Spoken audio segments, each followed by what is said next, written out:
Hey Izzy, how are you? Hey Lauren, I'm a little sweaty, a little covered in glitter. Oh yeah.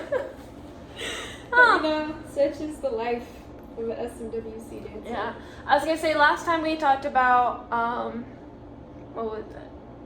I believe football game for dance and everything and how nervous you were. How'd that go? It was good. It was one of those things where once I did it, I felt better about it. And I know it's like a big cliche, like, oh, hindsight's 2020, which of course, it's a cliche for a reason, like, someone got it from somewhere. But it was like, I'm saying like quite a bit, I apologize. Okay. It was a situation wherein I felt 100 times better about it after I just got it done, and then I could enjoy the rest of the game. Although it was a very long game, it was about 3.5 hours. Oh. So when you think about like anxiety, that's certainly, and there's an element of it where anticipation is so much worse than the actual event, and that really is anxiety in my experience of it. When I'm practicing, thinking about the game, getting ready for the game is more fun, so I kind of get an escape there. But the minute I get on the sidelines, there's something in my body where I feel as though my body is shutting down or getting weaker. Like, it's so strange. It literally happens before I dance. It happened before I had to like meet my orientation group for the first time. Really?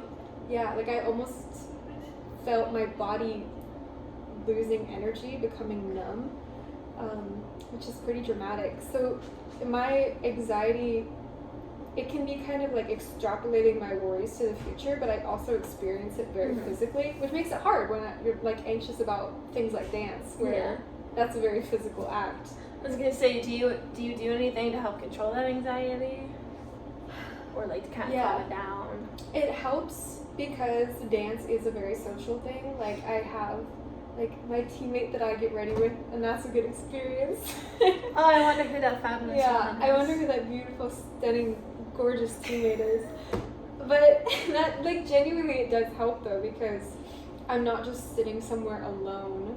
Well, I will have to be at this next game, but for the most part, I'm not sitting like in my room alone, letting my mind run. I can kind of put aside those fears for a while and just focus on the task at hand, which is like makeup, hair, outfit. When we start driving to the field, that anxiety is kind of counteracted by like the nostalgia of it, just because I'm like, wow, my senior season. And then I think about all the other seasons that I danced, which apparently the college is thinking about too, because in their homecoming post, they posted a photo from our first year dancing, which is very curious. Yeah, it kind of was a jump scare. I was like, who is that girl? It's just come such a long way too. I think a lot of my anxiety stems from like my first year when I did it, and it was not as established of a group.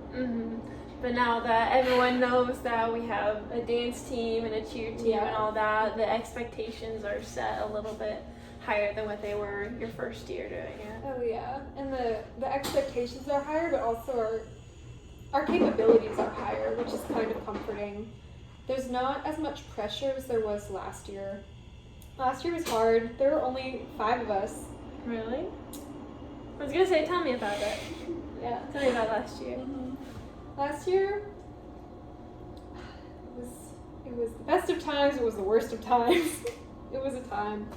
I think Michael Scott said that. But it's a good quote because that's genuinely how I felt. Like it was one of those things where I was having these preconceived notions from my sophomore year, which is my first year dancing, of how the season was going to go. I was like, we're going to do this kind of stuff. I'm going to have this kind of bond with my teammates. That's how the season will turn out. And sophomore year wasn't a bad season. I didn't like our routines as much as I do now, but I liked how secure and confident I felt more sophomore year. And then junior year, I just felt like my confidence took a hit because having a much smaller team, and I think I had 12 my sophomore year, 5 my junior year, and then now my senior year we have 10. Being with 5 people, and then most of the time we were performing with 4 because people had different commitments or athletic events or practices. And with 5, there was the opportunity to make sure we were all really cohesive and clean, and we worked really hard on the routines we had. But I just felt in my junior year like I wasn't carrying my weight as much. Like I had a lot of moments where it was like, okay, 4 out of 5 people get it and you're the 5th. And it's like, oh, I'm the 5th one who doesn't get it, and therefore I'm the only reason the team doesn't have it. Whereas now, if it's like that same ratio, it would be like 8 out of 10 people have it, 2 people don't have it. Even if I don't have it, then you feel like it's not as noticeable because there's more people. Yes. Versus when there's like 4 or 5 of you. completely. You can really like know and like see who all's there. I was gonna say it is Yes. harder to like look at everybody when there is like a bigger group than it is with a small group. Mhm. But at the end of the day, being able to, even if you're not fully like feel ready for it, as long as you give like 100% and like you do your best and you're absolutely confident, then you've already won. Mm-hmm. That's very good therapeutical advice. But on a human level, it's like so much easier said than done. I know, yeah. Because I think about it all the time, and I have like great friends and like a good support system that's like, you dance because you enjoy it. You dance because it keeps you active. You dance because you have friends there. That's all so true. It sounds bad, but like I feel as though those are the things that I experience, and performances are the things that other people see. Mm-hmm. So as much as I'm having a good time and I feel like I'm winning on my own, it's like I can win all I want in practice. But the minute I get out there and I'm the only one who like, I don't know, like I remember last year thinking about like my toe touch, and I just like don't really have it. I have like a history of like a traumatic brain injury. Mm-hmm. So my balance has just been affected since that, and I feel that way about turns and toe touches and like the back bend. It was, I can do it. And when I'm holding on to something, I have the stability, I have the flexibility, I have like all the mechanics of it, but I can't put it together because my brain is like, you're gonna fall. And that's so hard because it truly is, like I can have all the things to do it, but if I mess it up, I feel like I'm not only realizing my own limitations, but then I feel kind of guilty because I'm like, oh, well, everyone else has it.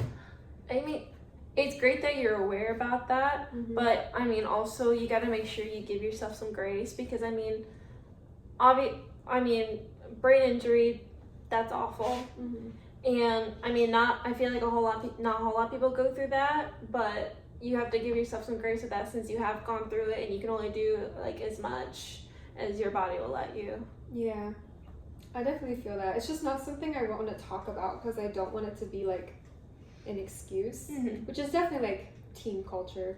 Like I understand that. yeah, like when you're on a team, you don't want to always be the one that's like messing up. But then if you are the one that's always messing up, you don't want to be the one that's like, oh, What the heck? that floor, like every time. Because there are like honest occasions where it is like, oh, the floor, like I got a splinter as I was trying to do that, or something crazy like that.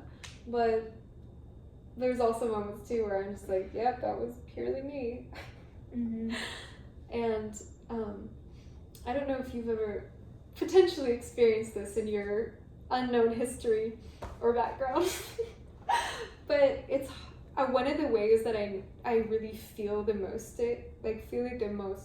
pardon me, it's been a long day of cheering, is like watching videos. Like I can't watch them back. Like I hate watching them back, and I know that it's so crucial to know how you look as a dancer so that you can improve upon it.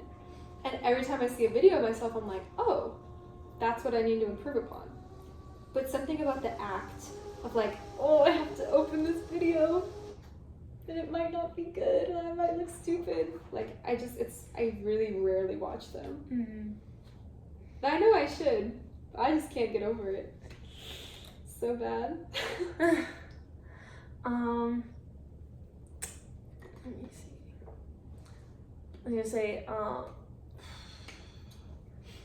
is there any way like you try and overcome those kind of things? Like, even though you kind of feel like a little bit anxious to watch the videos, is there anything that can try and help motivate you to? That way you can like make sure you have everything down for your routines, anything like that? This is kind of a non-traditional answer, but it helps when they're so short. Like, it helps when I know that it's just going to be a minute and a half that I have to watch myself. Mm-hmm. Like, hypothetically, if I had experience doing some assignment where I had to record myself giving a therapy session to someone, administrating some reflective words and such, it was so diabolically hard for me to watch those videos back. And it's very hard for me to, and it's nothing about the assignment that I hypothetically had. It was hypothetically a great class. You say just having to watch yourself. I really never ever like to see myself on camera. I don't like the way my voice sounds. Like, it's a very, it's an environment where I can be so self-critical. And I think when I'm sat watching a video of myself for minutes and minutes, and then I have to rewatch it, Mm-hmm. In that initial viewing of the video, when I sit and watch it down, I don't enjoy it because I don't really learn that first time. That first time is purely self-criticism. And while critique is an effective form of learning and discovering what you could do to help you grow, I'm not using it the right way. So it's more about, I guess I'm anxious of what I'm going to say about me. And I'm anxious about watching it and being like, oh, that was horrible. I look so bad. That was horrible. Everyone else is watching this video and saying how horrible I look. I completely understand that, because I mean, we are our own worst enemies. Mm-hmm. Like, I experienced that myself, which I have done that same exact thing, like watching myself in a video, not liking the way I sound, being like, oh, the lighting's bad on me, or my hair's messed up or something. Yeah. Like, I am my own worst enemy, because I can be very critical towards myself and not give myself that much confidence. So I feel you on that one. Yeah, I definitely think that, kind of as I mentioned earlier about my confidence, like from sophomore year, like I do remember experiencing like high confidence, and dance helped that. And junior year really was the opposite. I got harder on myself because I felt like in a smaller team I had to pull more weight, just because I was literally 20% of the team at all times. And now it's like being 10% of the team, and even being a senior with one semester, I'm kind of like 5% of the team when you cut that in half. I was gonna say, so with your confidence level now, with it being so high your sophomore year and so low your junior year, do you think like it's might have risen again like it did your sophomore year, or are you kind of just like in that little in between like playing field? I do think I see elements of both. Like, I think it's kind of moderated again, which is good. It's not low it was junior year, because I don't even know if it's about it being like my final season. It's more about the skills that I've learned and the techniques that I've learned that I feel it just comes with time. It's not the confidence of like, because the sophomore year was my first year in like collegiate dancing, and then I'm out there doing stuff, doing it wrong, confident anyway. Junior year, even when I was doing stuff right, I was hard on myself anyway. And now I think I'm in a good spot. It could be better, but it's like a spot that I'm accepted of, where when I make a mistake, I acknowledge it and I actively want it to be better. But when I saw that video on Instagram that the dance team posted, and my instant reaction was to scroll away. And then I looked at it and I was like, oh, I don't look that bad. Okay, I'm confident again. Which I know is so not a sustainable means of it.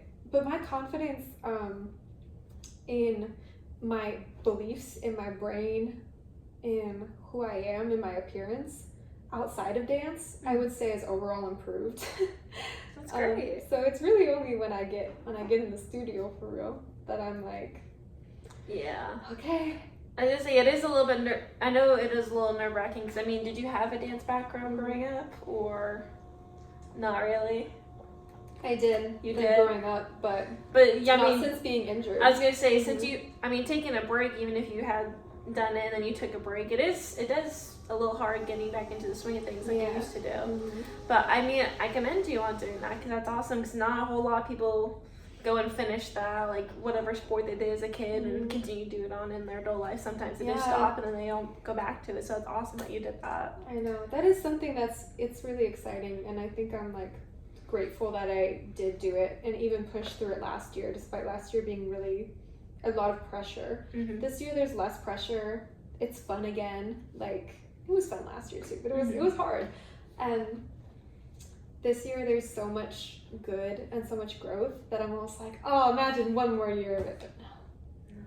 This is it. So I'm also trying to be very mindful of no matter how I feel, no matter how critical I am or confident I am, I need to soak it in and just enjoy all the moments you're making right now. Exactly. The mistakes, the music not playing at the homecoming pep rally. It's okay. It's all right. We grow from it. Yeah. Thank you so much for coming to see me again. I look forward to seeing you next time. Thanks, Lauren.